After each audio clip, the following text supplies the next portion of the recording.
देश में नरेंद्र मोदी की इतनी तारीफें गोदी मीडिया करता है कि ऐसा लगता है अब कि पूरी दुनिया को मोदी ही चला रहे हैं। अमेरिका क्या है, भारत के सामने कुछ भी नहीं है।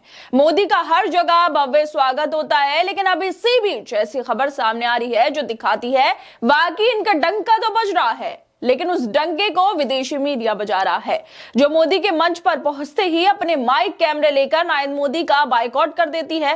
नरेंद्र मोदी स्पीच तो देते हैं, लेकिन कोई उसे रिकॉर्ड नहीं करता, क्योंकि किसी को इनके ना तो अच्छे दिन दिख रहे हैं और ना ही इनका काम ही दिख रहा है। इसलिए भारत की मीडिया में तो हिम्मत नहीं है कि नरेंद्र मोदी के खिलाफ जाकर सवाल करने की, लेकिन ये काम विदेशी मीडिया जरूर कर रही है और मोदी के भाषण शुरू होते ही वहां से चली भी जाती है। ये सीधे तौर पर इंटरनेशनली लेवल पर भारत के प्रधानमंत्री की कुर्सी का अपमान है, देश का अपमान है।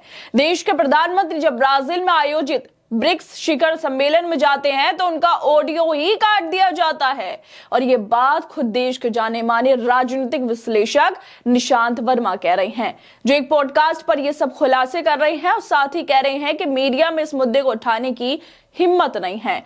दरअसल इस साल हाल ही में प्रधानमंत्री नरेंद्र मोदी ब्राजील की यात्रा पे गए थे। यहाँ पे ब्राजील के राष्ट्रपति लूला ने प्रधानमंत्री नरेंद्र मोदी को ब्राजील के सर्वोच्च नागरिक सम्मान से भी नवाजा था, मतलब सम्मानित किया था, क्योंकि नरेंद्र मोदी ब्राजील के रियो दे जेनेरियो में ब्रिक्स शिखर सम्मेलन में हिस्सा लेने गए थे। उन्होंने ब्रिक्स सम्मेलन से दुनिया भर को कई संदेश दिए। अगले साल ब्रिक्स शिखर सम्मेलन की मेजबानी भारत करेगा और इस सम्मेलन में मोदी के जाने पर गोदी मीडिया खुशी से उछल भी रहा था।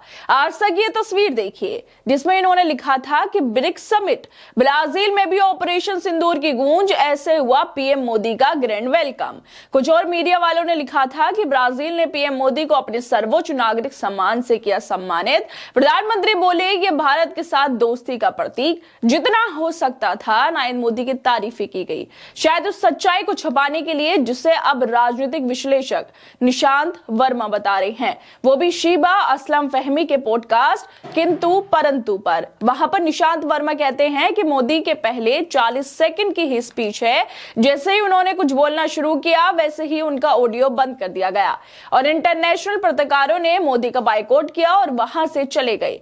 जब उनकी स्पीच खत्म हुई तो वहां पर मिनिस्ट्री के ऑफिसर थे जिन्होंने मोदी के भाषण की पूरी डिटेल दी कि उन्होंने ये कहा, वो कह दिया, मीडिया इस पर चर्चा नहीं कर सकता। पॉडकास्ट में बैठी एंकर शीबा कहती हैं कि मीडिया देशद्रोह कर रहा है। इस पर निशांत वर्मा कहते हैं मीडिया देशद्रोह तो खैर क्या ही करेगा। इस ब्रिक्स सम्मेलन होने के बाद मैंने सोशल मीडिया पर चैलेंज किया था कि मुझे दिखाओ इनकी स्पीच कहां है ही नहीं। उनकी ऑडियो बंद कर दी गई। मीडिया को सिर्फ अपने साहब के चरण दबाने हैं, उनको खुश रखना है, बस यही मीडिया कर सकता है। मोदी की ऑडियो नहीं थी, सबकी थी ऑडियो। जिन लोगों ने स्पीच दी थी ये हुआ था मोदी का ब्राजील में आयोजित ब्रिक्स शिखर सम्मेलन में सम्मान, उनकी ऑडियो तक बंद कर दी गई थी। ये डंका बज रहा है, ये बेइज्जती हो रही है भारत की।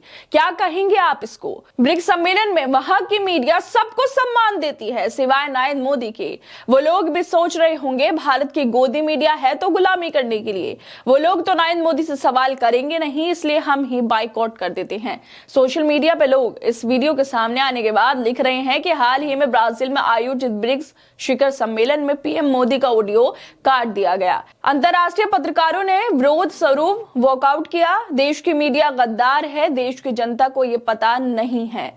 गोदी मीडिया, ब्रिक्स, नो अकाउंटेबिलिटी। वैसे देश की मीडिया बहुत खतरनाक खेल खेल रही है देश की जनता के साथ, सिर्फ पैसों के लिए। आप खुद सोचिए, मतलब इससे पहले मोदी के ब्राजील में ब्रिक्स शिखर सम्मेलन में शामिल होने के लिए कितना पैसा खर्च किया गया था, उसको लेकर मीडिया ने नहीं दिखाया। यह भी नहीं दिखाया कि ऑडियो काट दी गई थी, कुछ भी नहीं दिखाया था। पीआरटीआई डाली गई थी कि जब मोदी ब्राजील गए थे तो वहां पर कितना खर्च आया था, और इस आरटीआई के आंकड़े पूरे देश को चौंकाने वाले थे। इस आरटीआई में पूछा गया था प्रधानमंत्री नरेंद्र मोदी की ब्राजील यात्रा, जो कि 6 से 7 जुलाई 2025 के बीच हुई थी, उस पर सरकार ने कुल कितना खर्च किया। जो जवाब सामने आया उसने देश की जनता के मन में कई सवाल खड़े कर दिए थे। प्रधानमंत्री के 2 दिन की यात्रा पर कुल 8,90,96,770 रुपए खर्च किए गए। ये रकम उस देश के लिए बेहद चौंकाने वाली है जहां करोड़ों लोग आज भी 2 वक्त की रोटी के लिए संघर्ष कर रहे हैं। इस यात्रा में सिर्फ होटल अरेंजमेंट्स, 3,04,13,551 रुपए खर्च किए गए थे। वेन्यू चार्जेस पर 57,68,000 रुपए खर्च किए गए थे। ट्रांसपोर्ट अरेंजमेंट्स पर 1,89 लाख और 69,000 रुपए खर्च किए गए थे। और मिसलेनियस एक्सपेंडिचर यानी वो खर्चे जो इन सब से अलग है, उस पर 3,39,44,000 रुपए खर्च किए गए थे। यह उस देश के लिए प्रधानमंत्री की यात्रा है जहां 80 करोड़ लोग मुफ्त राशन पर निर्भर हैं। देश में आज गरीबी बढ़ती जा रही है। गांव से लेकर शहर तक लोग काम के अभाव में परेशान हैं। लाखों युवाओं को रोजगार नहीं मिल रहा, जबकि पढ़े लिखे लोग भी मामूली नौकरियों के लिए संघर्ष कर रहे हैं।